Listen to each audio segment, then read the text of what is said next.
What's up, gang? I'm back with another 3 horror movie reviews from my 31 Days of Horror challenge. I'm just going to get started right into this. Alright, so first up we have Scarecrows.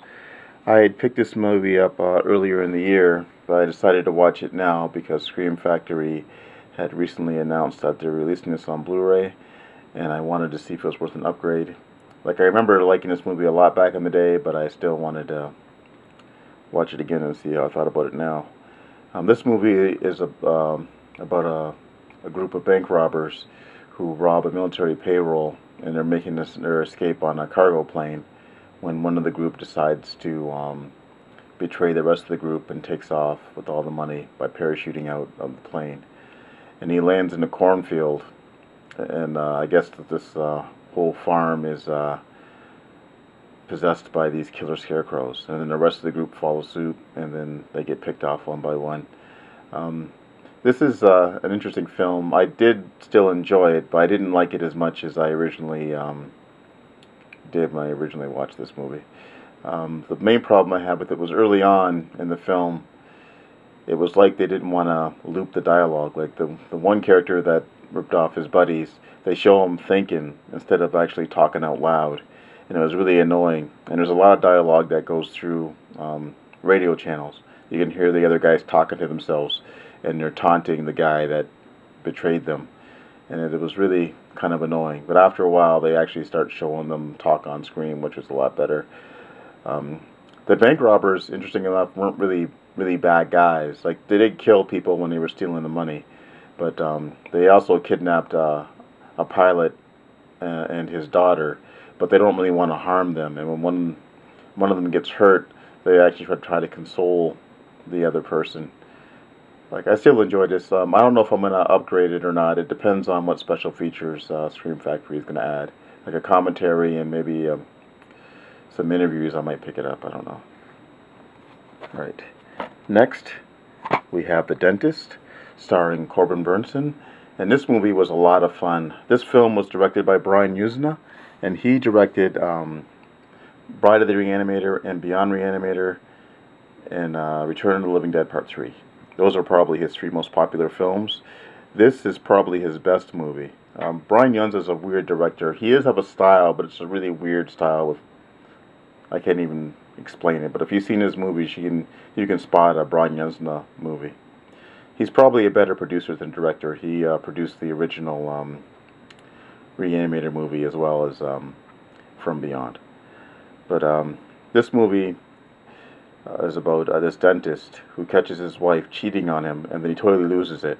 But then he goes to work and messes up and has the worst day possible because he's hallucinating and stuff. And then later on, he comes back home and tortures his wife, and then things turn to murder. This film is a lot of fun. This movie also stars a very young Mark Ruffalo, which he was pretty good, and he looks like himself, like, just thinner, I guess.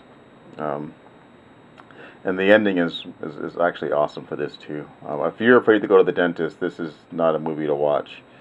There was a sequel, but I never did get to see the sequel all the way through. I only saw a couple scenes from that. I'd like to get my hands on that someday.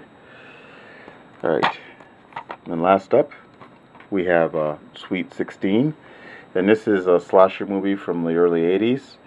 And it stars Bo Hopkins and Susan Strasberg and Patrick Macnee, as well as, let's see, it was the final girl from Friday 13 Part 3. Let's see if I can say her name. Dana Kimmel.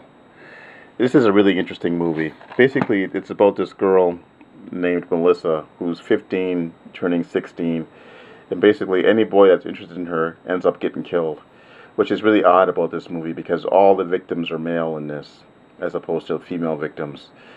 Bo Hopkins is the town sheriff, and he's trying to solve the murders. This film is kind of weird because it's got kind of a Nancy Drew type quality to it because his daughter, played by Donna Kimmel, and her brother are trying to solve the crimes too. So it feels like some bizarre episode of Nancy Drew where, you know, they're trying to solve these murders. I almost wouldn't mind seeing a sequel with just a daughter and her brother trying to solve other crimes. This film starts off, I guess in the director's cut, it starts off with a shower scene the Melissa character, which is kind of odd because she's supposed to be 15, but the camera's like there and it's a full frontal nudity shot, and then it cuts to a bar. And I thought, am I even watching the same movie? Because it's got Donald Stroud, and he's like this racist townsperson, and they're picking on this older Native American, and then I think his younger son comes in, and they start fighting and stuff. It ends up being a major subplot in the movie, but it was just really odd. This is an odd film. I can see why most slasher films wouldn't like this movie, because a lot of the kills are repetitive, and you don't really get to see what's happening with the stabs and stuff like that, and they're not really gory deaths in a sense. The bodies are pretty bloody, but the deaths aren't really all that great. You have to get by on the other weirdness, and the reveal at the end is kind of weird. Like, for me, it came out of left center, like they didn't need the killer, and they actually find out the clues are all on microfiche. I don't know if you remember microfiche. That was back in the days when you go to the library and you could pull up old news articles. This is pre-internet, obviously. I don't think they even have microfiche anymore, where you go on, you can look up news articles, on a little microfilm type thing. Alright guys, I guess that's it for now. I'll be back in a few days with 3 more movies. Talk to you all later.